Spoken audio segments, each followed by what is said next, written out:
All right, everyone, settle down, because you know what time it is.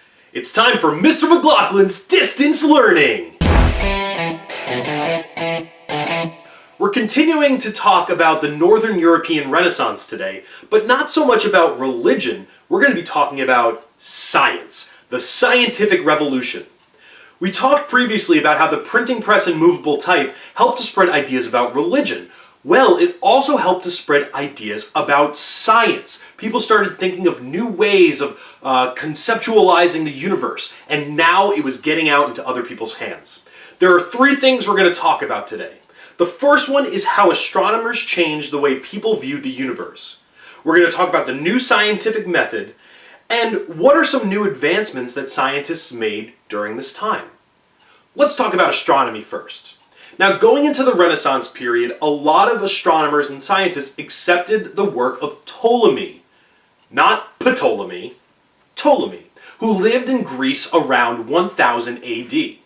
See, what he taught was that we had a geocentric universe. Does anyone know what geocentric means? Yes, you. Very good. Geocentric means that the Earth is the center of the universe. And this has gone accepted all the way up into the 1500s.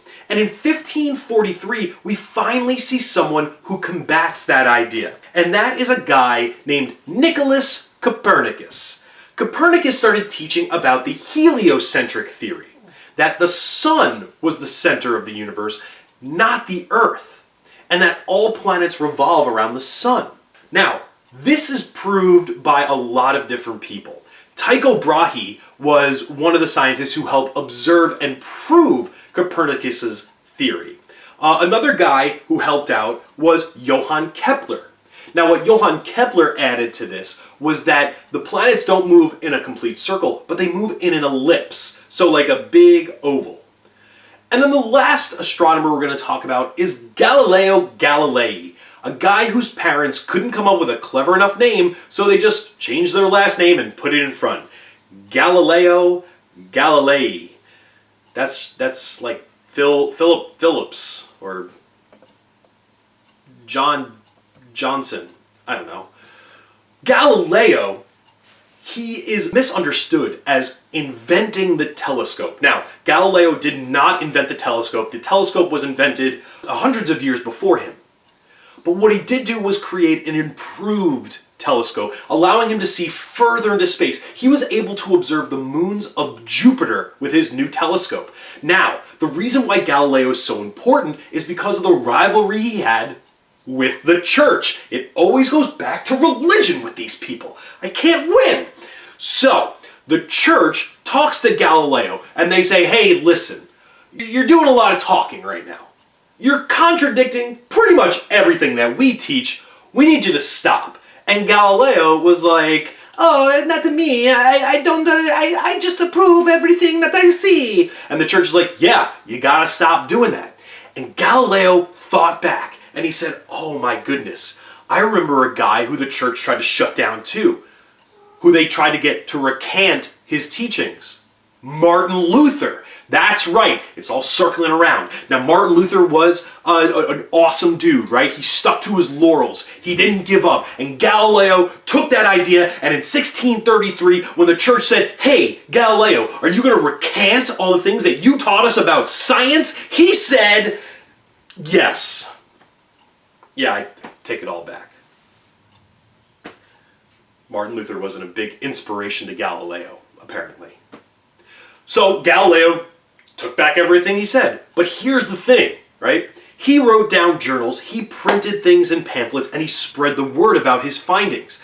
So even though he said, yeah, sure, I don't believe any of that stuff, whatever, his writing was already out there. The teachings were already spreading. So even though he recanted it, it couldn't stop the press from releasing all of his teachings. Now, another thing that comes up during this scientific revolution is a new scientific method. Now, for all of you that have taken earth science or any type of science, you know that the scientific method is a series of experiments starting with a hypothesis in order to gain information or come to a conclusion. In the past, it was all the teachings of religious writings and what maybe ancient philosophers told us that were accepted as truth. But now we have other people who want to experiment. And two of these guys are Francis Bacon and René Descartes. Now, they are two scientists who definitely believed in the truth is not found at the beginning of an inquiry, but only after investigation. So these guys put together a scientific method where you start with a question, you form some sort of answer, and then you continue to do experiments and make observations on those experiments, collecting data. Now, the difference between these two scientists is that Francis Bacon was from England, and he highly valued experimentation and observation. Whereas Descartes, he was French, and he said that human reasoning was the best way to gain truth. So they're both using the scientific method, but they're relying on different forms of data to get their answer. The last scientist we're going to talk about is Sir Isaac Newton. Now, we've all heard his name, we all heard about the apple falling from the tree, and that's how he thought of gravity. Well, it's kind of true. You see, Isaac Newton wanted to know why the planets move the way they did and what keeps us on Earth. So, after 20 years of experimentation and watching objects fall from a height, whether it be an apple or a weight or a book, he came up with the conclusion that there's an invisible force called gravity that contains all of the planets in the universe and in our solar system from flying off into space. So, those answers came from 20 years of just watching something fall. That's right, I'm wearing flip-flops. Get over it. He also had theories about motion and also created calculus. So you're welcome for calculus. Now it's time for Mr. McLaughlin's Fun Fact of the Day. Today's fun fact has to do with the scientific revolution. So we talked about telescopes looking far into space, but what about little tiny things that we can't see that they're here on the planet? We use what's called microscopes to see those little tiny microscopic organisms. Well, it sounds very futuristic, maybe something that could have been invented in the 1900s. Well, actually, it goes all the way back to the Netherlands. See, in the Netherlands around 1590, microscopes were being developed. 1590! Oh, gosh, that's so long ago. And this one guy named Anton van Leeuwenhoek, I'm definitely pronouncing his last name wrong, but it's something like that. He decided to tinker with his microscopes and make it even more advanced and be able to zoom in farther. And he's the first person ever to observe bacteria. That's right, Anton van Leeuwenhoek discovered germs. I'm sorry for butchering his name. But that's all we got today on Mr. McLaughlin's Distance Learning. Remember, stay safe, stay healthy, and social distance.